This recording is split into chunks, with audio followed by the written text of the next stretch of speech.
So the last thing I want to talk about today is I was watching a YouTuber who was talking about the uglification of wearing our natural face as women now. Like it's no longer enough to just be barefaced and go outside anymore. A lot of women are trying to say that you have to wear makeup. And so I do think we gotten to the point in our society where it's not okay to just be base like your natural self is basic, which is crazy, which I feel like we should all be feel okay enough to be in our own skin. But banking on a society that wants us to be insecure, it's not happening.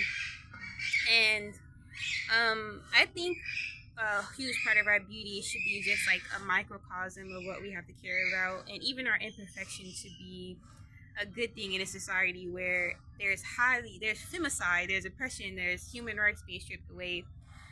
Our looks should be the last thing that have such a big impact on us, but that's not the world we live in. We live in a world where as women we're taught to be beautiful, to be perfect, to be palatable. And so for me, I live in a beach town, and I think that um, it's super important that I need to be comfortable with my skin. I do like makeup sometimes. Like I used to wear a lot of lipstick and everything. But once I feel like I start to rely on something too much, then I want to learn how to embrace my natural self. And I grew up, a lot of the black beauty standards is very high maintenance in a way that we always get our hair done and all these things. But again, I grew out of all like wearing the wigs and wearing all this fake stuff, which is fine if you like it. But I do believe we should be at a point where we should know how to love ourselves and our own skin.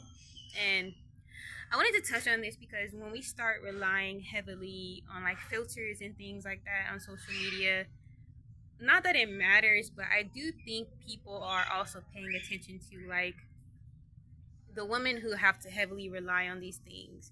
So we think sometimes these things are like a form of confidence or to overcompensate for the lack of confidence, but sometimes like predators are looking to the fact that like on our social media, if we are hyper aware of using filters or needing to present a certain way. And so I feel like it is this thing where people can know if your confidence is coming from a secure place or not, or if it's a performance. And so I think it's important to become comfortable in our natural self because it's a natural repellent for predators and for people looking for to prey on insecurities. And so if you are compensating and you haven't really learned how to be secure in your natural self or just in yourself at all, whether you have on these things, these extra makeup and extensions or not, then it will be easy to kind of smell that anyway. And so learning to be confident is ideal.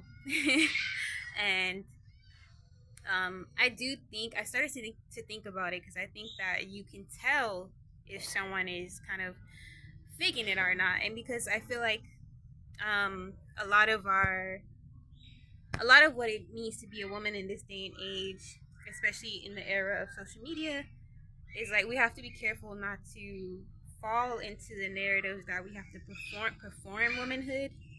And what is womanhood to us really? Like there's a lot of pressure, for example, to be naked even. And what does it mean for you to feel good in your own skin? There's all these things to question for yourself, for example, but how can you get to the root of feeling truly confident? And then and how do you want that to come across? Because it's not even about everyone else, it's just to at the core, how can you feel good? And then to keep peeling back the layers of what is true authenticity for you. And so food for thought.